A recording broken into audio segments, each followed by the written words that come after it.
Welcome back to another edition of Check Call. Don't forget to subscribe to Check Call, the newsletter on FreightWaves.com if you haven't already. Today we welcome Phil Schmidbauer, Vice President of Solution Designs at ODW. Welcome to the show, Phil. Hi, Mary. Thanks for having me. I'm excited for today. We are kind of getting into, that bread and butter of what every 3PL and freight broker hopes to do, and that is to really help your shippers help themselves, because we have a lot of shippers who like to shoot themselves in the foot or just stop themselves from being successful. So today we're kind of getting into that, how you can, as a logistics service provider, come in and be like, hey, let's stop this. Before we get too far into that, though, let's get some background on you and how you got started at ODW. Yeah, Mary. I've been graduated from Central Michigan in December of 2002, and I've been in logistics ever since. Started my career moving around. I came to ODW about 9 years ago in 2015. Worked for some other 3PLs, worked for Conway Freight prior to the XPO purchase, and came here at ODW and been helping develop solutions and new customer network analysis ever since. And so that's my path here. It's a long, windy path, but couldn't be more happy to be here. I like that everyone in supply chain kind of has a weird, long, windy path. Like, I went and sold kitchen cabinets for a while because why not? But no, it seems to be that common theme of everyone in the industry is that you kind of have that, we all took a weird route to get here, but we're here now and now we can't leave. Yeah, it's a small world and we all end up taking our different paths, that's for sure. Exactly. So kind of as I was talking about earlier, we're getting into that nitty gritty of, how to really help shippers help themselves. So when you guys get a new shipper or even an existing shipper, what are some of those huge inefficiencies that you see that I would say probably in newer shippers that you see this more often, unless I'm wrong? What are some of those huge inefficiencies that you see that your shipper is trying to manage their transportation network? And it's very clear that maybe logistics is not their strong suit. So what are those things you see that you go, sweet summer child, let me fix this? Yeah, we see a lot of that. And there's a couple different ways it'll manifest itself. Sometimes somebody might be using another 3PL that just throws a technology at them and then expects them to use the technology wisely. Mistake number one. Shippers sometimes aren't that organized, don't understand how to use it. The biggest thing is that we preach is we take a consultative approach to our customer engagement, and is really around, how can we help you do that? Can we do that for you? Instead of just giving you a technology and let you try to use a basic technology, we'll run an optimization, filling up the truckloads, using the right carrier, going into the right location, building routing guides into our system. I've seen customers where they're shipping 2 separate POs to the same shipper on the same day, and they don't master bill them onto one PO and ship the LTL as one master bill. There's simple things. Hey, we shipped a 10,000 pound shipment to them yesterday, and we're going to ship a 2,000 pound shipment to the same customer on a different day. And then when you get more creative around building multi-stop truckloads for customers, doing pool deliveries, our role isn't necessarily, we don't look at a customer as, hey, this is how we're going to generate revenue. It's like, how are we going to generate value for that customer? How are we going to lower their total cost? Not just find a cheaper carrier to use on this lane. It's almost a frustrating point for me in the industry when I go to conferences, when I hear people talking. All anyone's talking about is, how do I use AI to go out and bid the cheapest rate on this lane? Or how do I find that the cheapest rate is only as good as how full your trailer is? And so how do we optimize people's supply chain to get it there on time, to give them the lowest cost, the highest quality, and the shortest lead time? And that's really what our focus is as a company. I'll have you know that literally hearing you say that they're sending 2 separate shipments, of 10,000 pounds or whatever on each individual BOL is kind of hurts my heart a lot. Yeah. It's brutal when we see that. And it's like, this is easy. We don't even like to take credit for the savings of that. That's just something that we feel like everybody should be doing, but it's not happening. Yeah, I also feel like that has to be really nice as that logistics service provider coming in and being like, okay, we promise we're going to help you out. We promise we're going to give you some savings. And then almost without, I don't want to say without trying, but without trying, you guys kind of come in and say hey, we already did something for you because you done goofed it. Yep. Yeah. I mean, there's times where I've worked with customers that literally it might have just been free consulting and saying, hey, you guys are doing a good job with the exception of this. If you start doing this, there's not a whole lot we can provide value on. You're doing a good job. You're set up fine. But I think really what ultimately drives us is driving value for our customers. And I feel like also that has to be nice from that customer's perspective because, if I make swing sets for a living, like if that's my job as this shipper, then I'm probably not a logistics expert. I'm probably an expert at building swing sets. So it's got to be nice to stop trying to manage this and, make it work. And I can just hand it over to someone that actually, is an expert in logistics. And I can go back to making really awesome swing sets. Absolutely. Yeah. So when it comes to, you touched on it a little bit already. And so, how do you really kind of um, find these opportunities where shippers have maybe missed some opportunities to consolidate freight or really just kind of maximize that capacity? Whether it's like, hey, you send 4 LTL shipments to one place every day or throughout the week. Can we just consolidate that to one full truck on a Thursday? Or how often do you really see these? And what are some of those like super overlooked opportunities that, whether it's for an existing shipper or a new one, that others can really kind of look for and say, oh, this is something we should probably work on fixing? Yeah, so it all starts with data. So we ask for data from customers, and then we get to play. I've learned really well how to become a Monday morning quarterback. I have 5 brothers, so they taught me how to become a Monday morning quarterback very quickly in life.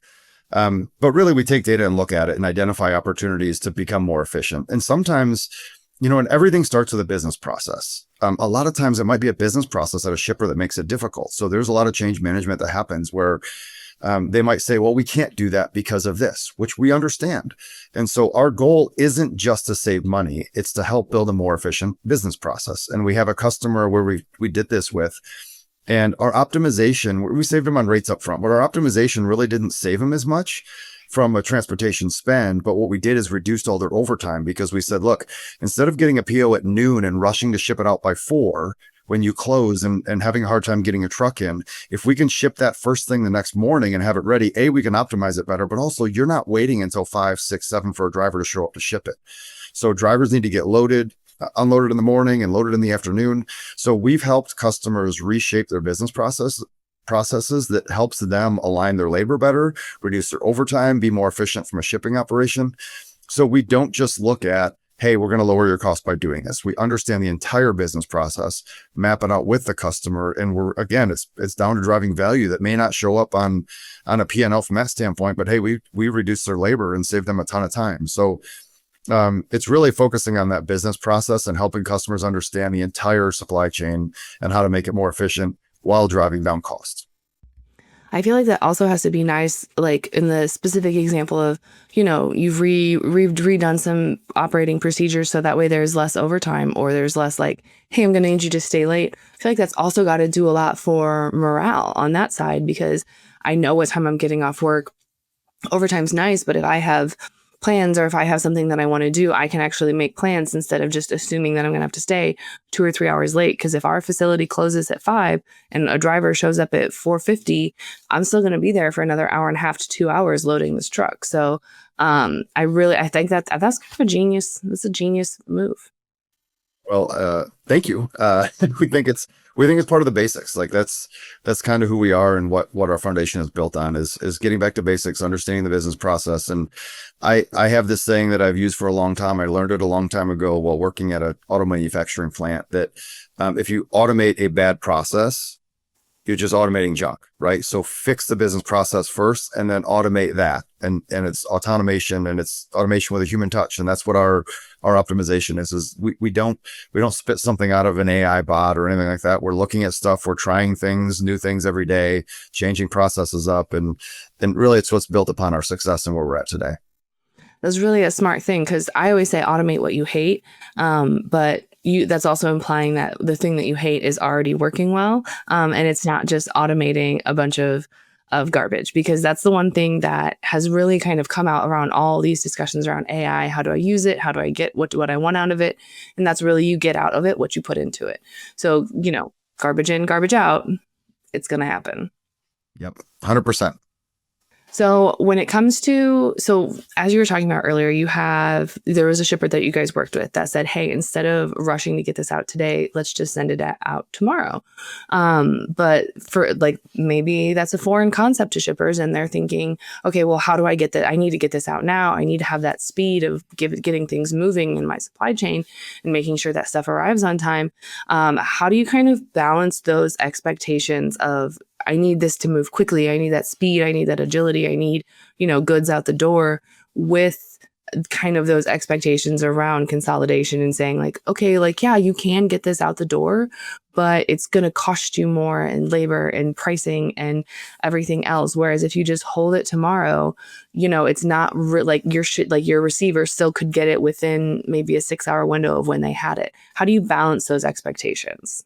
So it's again looking at the data, and you're 100% right. A lot of times, like, it's always a sales-led organization. In my experience, there's always a sales-led organization where the salespeople say we have to ship it right away. Well, what the sales team doesn't understand is if you ship it right away and you're just shipping it LTL, you're basically killing yourself on lead time anyways. Whereas I can ship it the next morning on a truckload. It doesn't go through a bunch of terminals. It gets there at the same time and shows up in better order. And by the way, we save money. So really it's about the data analysis to help customers understand what are those levers you can pull and what does the result look like to the end customer. The other thing you can look at is there a way to gain better visibility to the freight and what's shipping earlier? So you don't have to wait until a PO is picked and on the floor and ready to ship to tell me that it's ready. We can look and see the POs in the system that were placed a week ago by a customer and what the material ready date was, and then give our customer a plan that says, hey, if you ship these together, these are the loads we can build. And then they actually execute their picking and warehouse processes to that plan. So not every industry is the same. Not every customer is the same, but that's really where our focus is there's got to be visibility for them to plan that order and pick that order. And how do they tell their warehouse what's going to ship when and when's the material ready? So everything has a lead time. The goal is, how do we communicate, get better visibility of the information? Because I don't have to have an order picked and on the floor to plan loads. We can plan, and we're planning with data. So give us the data earlier. We can plan loads to help you be more successful. And really it's going to help the salespeople. It's trying to build the business case and playing that Monday morning quarterback and showing them how. It's not always an easy transition. There's a lot of cultural change and change management that has to happen. But every time we go through this process, customers are like, wow, we're really glad we did that. And then you end up having a customer for life because it's like you've helped them improve their way of life, improve their business. And those are really long lasting relationships with companies. I feel like that has to be a really great like it's a hard conversation of like, hey man, just give me a chance. Just let me show you one time what we can do and how, because it's like you said, if you're sending an LTL, go ahead and tack a couple days onto that. Like, go ahead. And that's assuming that there's no disruptions in the network. And that's also assuming that nobody accidentally, beefs your product with a forklift, because that's never happened in the history of LTL before. But it's really kind of saying like, it's kind of balancing that education versus, just those realistic expectations of like, yes, you're a salesperson and you're very good at what you do, but this is my arena. So welcome. We're going to learn some things today. Well, and I mean, keep in mind, Mary, that freight salespeople are like car warranty salespeople. I mean, you get more phone calls, and the first thing when somebody says, yeah, I'm here from so-and-so, like, and so like in solutions, that's why I try to be a solution. Like, that's my job, is building solutions. But when I talk to people about, hey, what do you do? I don't just broker trucks. We're a freight solutions provider. That's and warehousing provider. And so that's our goal, is we deliver solutions to customer and deliver value through those solutions. We're not just here to book a truck for you. And it's hard because we're probably not good enough about explaining that to customers and showing that value up front. And so it's really hard to get somebody past the, hey, I'm here to sell you on your extended car warranty, So when like you said, the freight salespeople are, they kind of have that transactional mindset of, we're going to do this for this business. It's going to be great. And that's actually how, a lot of, new customers or potential new customers, you get in the door with just that, hey, let me have one load. let me just do one load. Let me see what we can do for you. And so to take someone from that transactional basis, because don't get me wrong, you'll still find a couple shippers or a couple new clients through a traditional RFP process and, bidding on that freight. You'll still have that. But I would say more often than not, you're getting those opportunities from that transactional, like just, hey man, give me a shot. Or if somebody bails, I'm here. I'm always here. Just being that second in line. So how do you take that kind of transactional nature and then really start shifting it to a true partnership? Because like, don't get me wrong, there's still going to be shippers that you're like, we don't really like you, so we're going to keep you transactional because we don't mind moving freight for you. But most of them, you're probably going to want to move them to a partnership at some point in time. Mary, that's a great question. When I figure that out, I'm going to write a book and I'm going to retire on the proceeds from the book.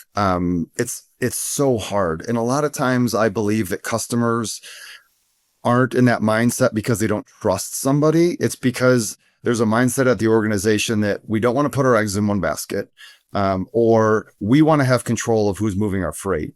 The problem is they're not understanding that business process and the value that can be unlocked in optimizing it, being more efficient upfront. And we've got a product that we'll sell to people and say, look, we'll do this and commercialize it a totally different way. And then you can go have a competitive marketplace to broker those loads out or put those loads on a load roll, whatever you want. But it's that planning and getting to the execution part that people don't understand and sometimes aren't responsible for, right? You have somebody that's just responsible for booking freight. Well, they're not going to go tell the guy at the warehouse that we need to re-engineer the way that the picking and everything is done at the warehouse. Like, it's not his responsibility. So I don't have an answer to how do we do that. It's very difficult. And it's about getting to the right people, talking to those people and showing them the value in it. I'm telling you, once you get there, it's very powerful, but getting there is the hard part. And we haven't unlocked it. And it's really easy for me to tell somebody, trust us, or you can fire us. Like, well, that's great, but there's a lot of change management, a lot of things that happen in there. So it's not easy. And I don't know how, other than continuing to try, getting to the right people, explaining the value, sharing, talk to our customers that we've done it with, that type of thing. But no easy answer to that. That's for sure. I do. First of all, I do look forward to you guys finding the solution and then writing a book and making $1 billion off of it because, there's got to be a solution somewhere. But, I'm glad that the solution is still kind of what it has been. And that's just be consistent, show up for those new opportunities and, just keep being around because you can get pretty far by just being the guy who is not necessarily like last, but like just second of just like, hey, I'm here. In case something goes wrong, like, I'm here, just give me a call. I'm here. But then also, you don't want to do that and then completely shoot yourself in the foot. And that's like the one load you can't mess up, but something inevitably always happens. And you're like, this is great. This is the great. Amount of hours we've spent talking about that. Well, let's just like, there's a balance of, do you just tell them, hey, that's not our business model. That's not where we're going to provide value. So we're going to step away. Or do you say, well, we're going to go do it and wing it, and we're going to come hell or high water. We're going to give them whatever we need to give them to get our foot in the door, but your foot just gets slammed in the door anyway, right? So the amount of hours we've discussed that, I probably could have written the book already. I just don't know what to put in the book yet. So just keep being consistent, but also hope for the best. Yeah, absolutely. It's our focus is continue to express and try to better market the way that we provide value and what that looks like. And so, putting out, case studies to show, hey, here's what we did here and here's how we did it and blah, blah, blah. And we get a lot of word of mouth referrals. So our customers, whether they're current customers or they were a customer in the past and somebody moved on to a different company, that's where a lot of our growth comes from. Somebody's like, hey, you did a great job when I was here. Want you to come take a look at our supply chain. Awesome. Would love to do it. I think that's also kind of a testament in and of itself because there's that, I don't know if it's a real statistic, but it was always told to me when I worked in retail of like bad news, bad word of mouth spreads like 10 times faster. Again, I don't know if that's a real statistic or not. Don't quote me on it, but it's like a thing. Cause I know more often than not, if someone had a bad experience at something, whether it's a restaurant or even something in my personal life, I'm going to know about it. And then also, like we were saying earlier, the logistics community, while it may encompass the entire United States, is very small, very small. and you're going to figure out who the good who the good ones are, who the bad actors are. You're going to find that out pretty quickly, just by asking around a little bit. And also, this is another pet peeve that I have, but while I'm on this soapbox really quick, when it comes to, making, like if I'm a shipper and I'm thinking about working with a 3PL or a freight broker or just another logistics service provider, if that company is hesitant to give me references or someone I can call to be like, hey, how did this work? That's probably a red flag, and you should probably like step away, because if they're not willing to kind of put themselves on the line, then how do I know that they're going to put themselves on the line for me? Yeah, and I see both sides of the references thing, because I'm not going to give you a reference from a customer that had a bad experience, right? So on the other hand, like, what's the point of asking for a reference? Like, I can give you my mom's phone number and she'll tell you how she thinks I am. Like, that's, any reference that somebody gives you is going to be a biased reference, right? Because obviously it was a good experience. So, but I understand, totally get it. Like, if somebody can't provide references, that's a really bad sign. Right. Because you know that they're going to pick their favorite customers, because why wouldn't you? But if I'm not willing to give it at all, yikes. Yikes.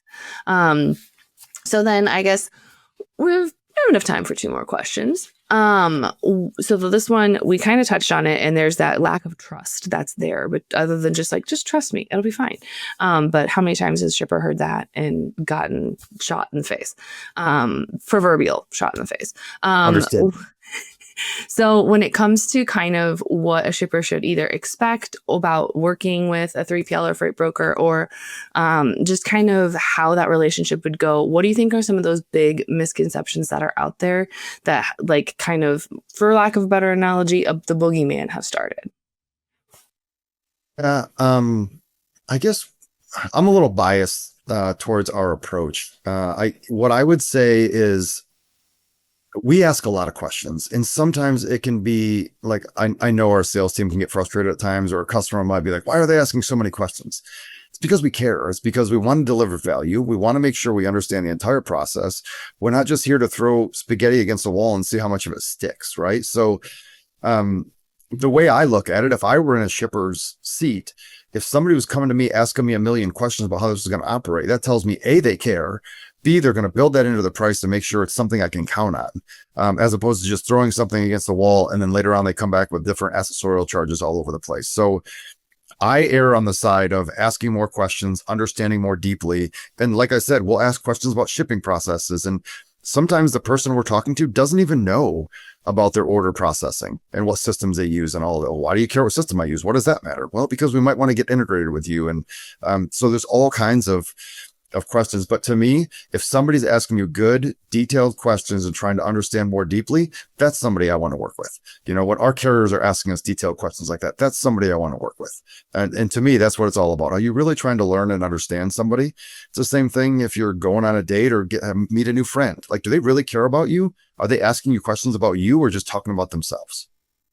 1,000%, 1,000%. It's kind of that, like, it comes back to that. You want to make sure that the people that you're partnering with are in your corner with you as well, because you don't want to be out here like the lion tamer with a chair and a whip, like trying to tame the world. You want to have like a team of lion tamers also with you, so that way you don't get eaten by the lion.